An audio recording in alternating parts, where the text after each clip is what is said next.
Salut les Vatosokos, j'espère que tout le monde se porte bien. Et oui, et voilà, enfin, un beau match. Franchement, un match intense, un match où il n'y a eu pas de temps mort, un match où on s'est pas emmerdé, franchement.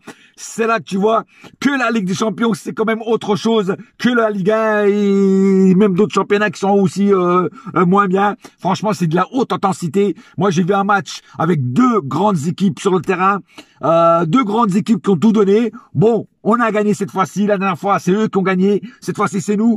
Voilà, comme il faut dire tout le temps que le sport, enfin que le football plutôt, n'est pas une science exacte. C'est là qu'on voit les matchs se suivent mais ne se ressemblent pas. Eux, il y a pas longtemps, ils ont battu Chelsea. Tout le monde croyait qu'ils allaient nous battre. Eh ben non, on les a battus 2-0. Et voilà, j'ai vu un match intéressant de la part des deux équipes avec des temps de flottement, des temps chauds. Alors oui, on a eu chaud aux fesses. Franchement, il y a eu des moments où, franchement, je transpirais avec des grosses gouttelettes sur mon front. Je disais, putain, je vais devenir fou. C'est un truc de fou. C'était, voilà, la barre de Bernardo Silva et tout ça. C'était des actions hyper chaudes, quoi. Je veux dire, hyper intenses, quoi. Je veux dire, ça y est, il y a le but. Non, il n'y a pas le but. Oh là, non, franchement, c'est des matchs que, on n'en perd pas une miette, quoi. Tu vois, c'est des matchs vraiment intenses. Il se passe toujours quelque chose, en fait, tu vois. C'est vraiment incroyable. Voilà, moi j'ai vu quand même un grand PSG. Je l'avais demandé dans ma vidéo d'avant-match. J'avais dit que je voulais avoir 11 guerriers sur le terrain, 11 guerriers qui se battent de la première seconde à la dernière seconde. Eh ben c'est ce qu'ils ont fait. On dirait qu'ils ont vu ma vidéo, les mecs, je te jure, c'est un truc de malade, ils ont fait ça. Alors oui, il y a eu des moments de flottement, oui, on a eu des moments très chauds, on a failli avoir un but contre nous, ou voire même deux buts, mais franchement, on a tenu la baraque à frites. Il y a eu des joueurs qui étaient bien, d'autres très bien, d'autres pas bien du tout. Et il y en a un surtout qui m'a énervé parce que lui, je vais le mettre dans mes flops. Franchement, je vais pas anticiper. Je le dirai après au cas par cas qui c'est. Et franchement, mais sinon, j'ai quand même vu une équipe, voilà, une équipe qui joue en équipe. Et ça fait plaisir. Tu vois, même les joueurs d'habitude qui étaient un perso, ce soir, ils n'ont pas été trop perso, tu vois. Et voilà, non, ça m'a fait plaisir. Voilà, c'est un PSG qui fait plaisir à avoir joué, tu vois. Alors, bien sûr, en Ligue 1, les mecs, ils mettent pas la même intensité qu'ils ont mis ce soir. Parce que voilà, nos joueurs peut-être qu'ils s'emmerdent un petit peu en Ligue 1. Mais quand ils arrivent en Ligue des Champions, les mecs, ils se métamorphosent. Nos joueurs se métamorphosent. Ils deviennent des King Kong. Ce soir, c'était King Kong contre Godzilla. Et ce soir, King Kong a gagné. Tu vois ce que je veux dire? Voilà, non, franchement, j'ai vu un match de foot. Un vrai match de foot. Tu vois ce que je veux dire? Pas des matchs où on s'emmerde, ou des fois on s'endort. Non, là, c'était des matchs vraiment intenses, quoi. Voilà. Et, donc, j'ai passé aux statistiques du match pour voir à peu près justement l'équilibrage. Alors, 6 tirs du côté PSG, 18 du côté City. C'est incroyable le nombre de fois que City a tiré dans nos cages et n'a pas marqué. 3 tirs cadrés du côté PSG, 7 du côté City. Donc c'est incroyable quand même. Possession de balle, 46% de possession de balle du côté PSG, 54% du côté City. Donc City, sur beaucoup de points, ont été plus forts que nous. Voilà, en tir et en possession de balle. Et même en tir cadré. Jusqu'à maintenant, c'est tout à leur avantage. À part le score, évidemment. Passe 469 du côté PSG, 529 du côté City. 86% de précision de passe, 89 du côté City. Il y a que là où on est pratiquement pareil. Pratiquement, et même quand ça, ils ont quand même 3% de plus que nous. 8 fautes du côté PSG, 12 du côté City. Alors là, c'est vraiment beaucoup de fautes, quoi. Et d'ailleurs, je tiens à dire que sur la faute du Belge, là, merde, j'ai oublié, j'ai un trou de mémoire, là. Enfin, vous voyez qui c'est que je vais dire. Et ben, là, normalement, il y a carton rouge. Parce que la faute, il flingue la jambe de Idrissa Gueye. Franchement, pour moi, ça mérite un carton rouge. Voilà. L'arbitre, il a été fair play là-dessus, parce que normalement, ça mérite un carton rouge. j'en étais où? Carton jaune, 1 du côté PSG, 2 du côté City, 0 carton rouge, 3 hors-jeu du côté PSG, 3 du côté City, donc là on est pareil. Et enfin, 2 corners du côté PSG, 10 du côté City. C'est un truc. Nous on a eu que 2 corners en fait, tu vois. On a été pauvres en corner. Et par contre de leur côté ils ont eu 10 corners, donc ce qui est quand même beaucoup. Maintenant, voilà, donc pour moi c'est quand même un match vraiment intense, quoi. Ça a été un match pour moi parfait. Enfin parfait dans le score, mais il y a eu beaucoup de déchets techniques aussi. J'avais oublié pas mal de déchets techniques, chose que dans ces matchs-là il faut mieux pas en faire beaucoup. Là il y en a eu trop à mon goût, tu vois. Je vais passer au cas par cas. Alors Donnarumma. Alors là j'ai dit juste un truc. On peut applaudir Donnarumma parce que là, ce soir, il nous a prouvé que c'était un grand gardien. Et donc, on a 2 grands gardiens au Paris Saint-Germain. 2 grands gardiens au Paris Saint-Germain. Je le répète. 2. Pas 1. 2. Voilà. Ce soir, Donnarumma, il nous a fait des parades de fou, frère. Alors, des fois, un petit peu hasardeuses, je l'avoue. Mais c'était... Voilà. Mais il l'a fait. Il s'est pas pris de but. Voilà, il était toujours attentif. Il parlait beaucoup avec sa défense. C'était un truc de malade. Un vrai gardien, il est là. Notre futur gardien du Paris Saint-Germain est là. Quand Keylor Navas sera trop vieux et qu'il partira, il y aura lui. Lui, il est là. Voilà, ce soir, il nous a prouvé que c'était un grand gardien et que même dans un grand match contre City, mais le mec, il est là. Aucune pression. L'habitude, le mec, de jouer. Tu vois ce que je veux dire? Il y en a qui disaient, ouais, mais il a pas d'expérience en Ligue des Champions. Oui, mais ce soir, il a prouvé qu'il tremblait pas, le mec. Il ne tremblait pas. Et t'as vu à la fin du match, il a fait la rage. Type, on a gagné. Yes. Tu vois ce que je veux dire? Ça, c'est de la rage, frère. Tu vois? Ça fait plaisir. Non, bravo. Donnarumma, rien à dire. Très bon match de Donnarumma. Hakimi, ce soir, il m'a épaté. Il m'a épaté dans le sens pas offensif, parce que ce soir, il a été moins offensif que les autres fois. Normal, en face, c'était du lourd. Donc, il ne pouvait pas monter autant qu'en Ligue 1. Mais il m'a épaté défensivement. Il a fait vraiment des défenses très bonnes. Et ça m'a fait plaisir. Ça, je veux le voir aussi en Ligue 1.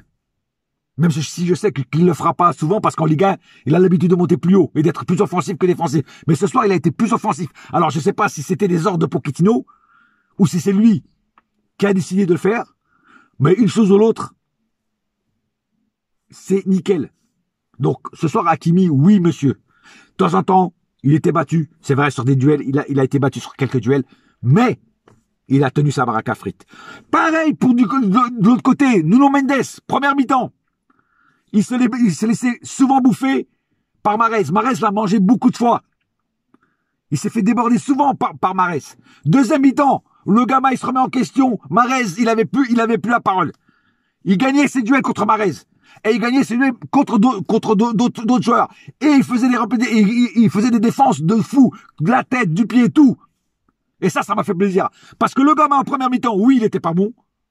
Oui, il était pas bien. Il se remet en question. Alors, je sais pas si c'est pareil, si c'est Pochettino qui lui a tiré les oreilles et lui a dit ce qu'il fallait faire, ou si c'est lui qui s'est remis en question. Mais en tout cas, en deuxième mi-temps, il était beaucoup mieux qu'en première. Et ça fait plaisir. Ça fait énormément plaisir. Donc, très bon match des deux latéraux. Kimpembe Marquinhos, pareil. Kimpembe Marquinhos énorme. Comme d'hab. Il dirige ses troupes. Voilà, il fait son taf, rien à dire. Kimpembe, monstrueux. Pourquoi? Le mec, il avait la rage sur le duel. Le mec, il marquait tout le temps les joueurs. Il allait au contact, il allait au duel, il allait au contact physique même, s'il fallait. Ça, c'est ce que j'appelle un guerrier. Ça, c'est ce que j'appelle un mec qui porte ses couilles sur le terrain. Rien à dire. Notre défense ce soir, rien à dire. Il y a eu des moments de flottement, comme j'ai dit. Il y a eu des moments où ils ont eu chaud aux fesses, notre défense. Mais ils ont tenu. Et ça, c'est le plus important. Enfin, c'était City, frère. Pep Guardiola, c'était pas Lorient. C'était pas Metz. C'était City. Donc c'est normal qu'il y ait eu des flottements. Parce qu'en face, c'était du lourd. En face, il y avait une invasion anglaise, frère. Il y avait les bateaux anglais qui traversaient la Manche pour venir. Je vous l'avais dit dans mon avant-match qu'ils sont pas venus pour manger des croissants. Et ils l'ont prouvé ce soir. Mais nous, on leur a mis la baguette dans le huc. Tu vois ce que je veux dire? Voilà. Désolé d'être vulgaire. Mais c'est la vérité. Passons au milieu. Herrera, ce soir, j'ai trouvé un peu plus discret. Beaucoup plus discret. Alors, j'ai pas dit qu'il a mal joué, il a fait même quelques replis défensifs, mais il était beaucoup plus discret que sur des autres matchs avant. Alors oui, c'était du lourd, d'autre côté, mais ce soir, Herrera, il a juste fait son match. Pas plus, pas moins. Gay. Homme du match pour moi. Homme du match pour moi, Gay. Il marque le but, il marque le premier but. Et le travail de nettoyage qu'il a fait au milieu, frère. C'est un truc de fou. Quand les autres perdaient le ballon, il le récupérait. Il a fait le ménage, frère. Ce soir, Gay, il a joué les Conchita. Avec son petit plumeau. Vas-y, dégage, dégage, dégage, dégage. Incroyable. Gay, ce soir, tu es pour moi l'homme du match. C'est un truc de fou, frère. Comment tu peux jouer aussi bien? Non, c'est monstrueux. Gay, t'as vu, quand il est en forme, c'est ça, frère. Alors, il y a eu un moment où je l'ai critiqué longtemps, parce qu'il était merdique, mais cette année, là, frère, oublie, frère, oublie, c'est une machine, c'est Robocop, frère. C'est Robocop, le mec. Verratti. Bon, comme d'habitude, il s'est pris son petit carton jaune. Ça, c'est du Verratti. Mais à part ça, quel match de Verratti, frère. Pareil, Verratti ce soir, ça a été le hitman. L'agent 47. Il a buté tout le monde. Il avait un contrat. Il butait tout le monde. Il dézinguait tout le monde. Verratti du grand art. Putain, c'est dommage qu'il soit pas là plus souvent, Verratti. Parce que quand t'es là, tu nettoies, frère. T'es le nettoyeur. Ouais, non mais c'est pareil, énorme match de Verratti ce soir. Il aurait pu aussi être homme du match. Je peux pas en mettre deux. Mais en tout cas, il sera dans mes tops, le Verratti. Il a qu'un défaut, Verratti. Enfin, il a deux défauts. Il se prend beaucoup de cartons. Il a une grande gueule. Enfin, non, trois alors. Il se prend beaucoup de cartons. Il a une grande gueule. Et surtout, il manque souvent les grands rendez-vous. Mais ce soir, il était là au grand rendez-vous. Il marquait présent. Et ce soir, on peut rien dire. On peut rien dire. Verratti est revenu. Il se back. Alors, pour combien de temps, on ne sait pas. Peut-être qu'il peut se blesser entre-temps. Mais en tout cas, le mec, il est là, frère. Et quand il y a Verratti au milieu, putain, t'as vu? Le duel, c'est au milieu. Et t'as vu, quand il y a ces trois-là au milieu, enfin, ou plutôt ces deux-là au milieu, Gay et Verratti, c'est des machines de guerre, frère. Les autres équipes ont plus de mal. Non, Verratti, rien à dire encore. Rien à dire. Messi. Alors, Messi, première mi-temps, pour moi, très transparent. Et très déçu de la prestation de Messi en première mi-temps. Deuxième mi-temps, pratiquement pareil. J'ai dit, putain, mais il est où Messi? Devant le but, on ne le voyait pas. Pas de tentation de but, pas de tir au but, pas d'action de jeu. Je disais, putain, mais il est où Messi? Mais il a disparu, il est où? Mais mettez des radars là, parce qu'on voit plus Messi, frère. Il est où le satellite pour le GPS pour retrouver Messi? Non, j'étais très déçu. Franchement, j'étais très déçu. Moi, tu sais quoi, là, j'ai failli le mettre dans mes flops. Et puis, tout d'un coup, un éclair de génie. Action, bombe, tir, but. Et là, j'ai crié. Putain, là, j'ai crié. J'ai crié Aline. Non, pas Aline. J'ai crié Messi. Pour qu'il revienne. Ben ouais. C'est un truc de fou, frère. Le but de Messi, mais l'action. Déjà, l'action et tout. Impeccable. Impeccable, frère. Et grâce à cette action et grâce à ce but, j'étais sorti de mes flops, Messi. Parce qu'au début, tu allais y aller, frère. Mais rien que pour cette action de génie, ce but de génie. Et c'est ça que j'aime en Messi. Tu vois, c'est un mec, en fait, tu peux peut-être pas le voir tout le long du match. Et en 1 minute, le mec, il te scelle ton destin. Il te met sur la chaise électrique, il t'électricute. Tu vois ce que je veux dire? C'est un truc de malade, hein? Ah, je me rappelle du nom du Belge, c'est Kevin De Bruyne. Voilà, trou de mémoire. Voilà, l'action sur Kevin De Bruyne, enfin de Kevin De Bruyne sur Idrissa Gueye, ça méritait un carton rouge. Je reviens en arrière, mais je reviens en avant. Passons à Mbappé.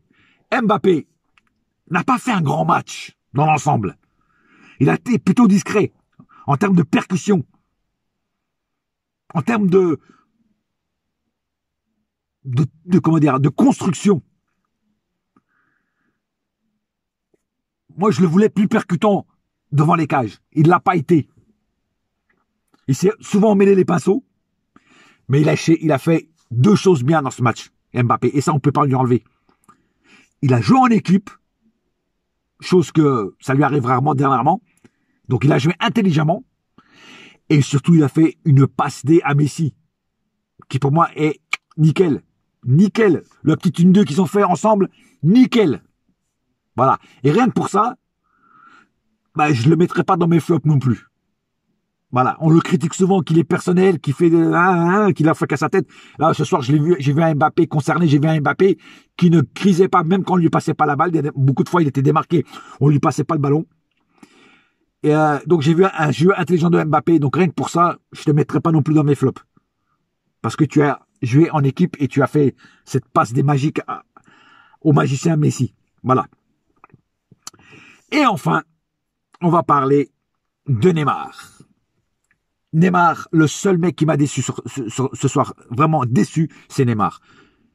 Je ne reconnais pas Neymar. Énormément de duels perdus, énormément de ballons perdus, des contrôles de balles qu'il contrôle pas, qu'il contrôle mal, qu'il perd, des actions de jeu qui ne servaient à rien, des mauvaises passes, des mauvaises relances, des énervements qu'on n'a pas compris pourquoi, vu que l'équipe gagnait en plus. Non, Neymar, ce Neymar-là, je l'aime pas. Et dernièrement, Neymar, je sais pas ce qu'il a, mais c'est pas le Neymar, le vrai Neymar. Celui-là qui était au Barça, par exemple, c'est pas le même. Ce soir, c'est le Neymar qui me casse les couilles, qui m'énerve, qui ne crée rien du tout, qui perd tous les ballons, qui perd tous les duels, et qui rate énormément d'occasions devant le but, quoi. C'est un truc de fou. Tout ce qu'il a raté, c'est un truc de malade. Un joueur de ce calibre rater autant d'occasions en or. Moi, je croyais que j'avais vu un joueur de Ligue 1, le pire joueur de Ligue 1, je voyais, moi, là. Tu vois ce que je veux dire? Non, ce soir, Neymar, je te mettrai dans mes flops. Parce que tu as été, je sais pas, tu as été le Titanic. T'as coulé tout seul, frère. Franchement, non, je te comprends pas, Neymar. C'est le jeu de Neymar en ce moment, je ne le comprends pas. C'est un mec qui n'apporte rien à l'équipe. Au contraire de certains qui apportent beaucoup. Dernièrement, Neymar, je trouve qu'il n'apporte pas grand-chose. Et c'est désolant et lamentable de dire ça de Neymar, mais c'est la vérité. Moi, un joueur comme ça, j'attends, mais pas du bon truc. J'attends du super bon truc. Parce que si tu te places comme troisième meilleur joueur du monde, j'attends pas que tu sois vraiment le troisième meilleur joueur du monde. Tu vois ce que je veux dire? Voilà. Et ce soir, tu n'as pas été le troisième meilleur joueur du monde. Ce soir, tu as été pratiquement le dernier joueur du monde, frère. Non, mais voilà, je te comprends pas. Je comprends pas. Franchement, je te comprends pas. Enfin, bon, bref. En tout cas, c'est tout pour l'instant. Voilà. Désolé, vidéo un petit peu longue, mais un match comme ça se parle longtemps. J'espère que cette petite vidéo vous a plu. En attendant, un seul cœur, un seul club, c'est Paris ma gueule. Yes, my friend. Et la saga continue. Yes! Et on a fait le taf. C'est ça le plus important. Allez. Bouya!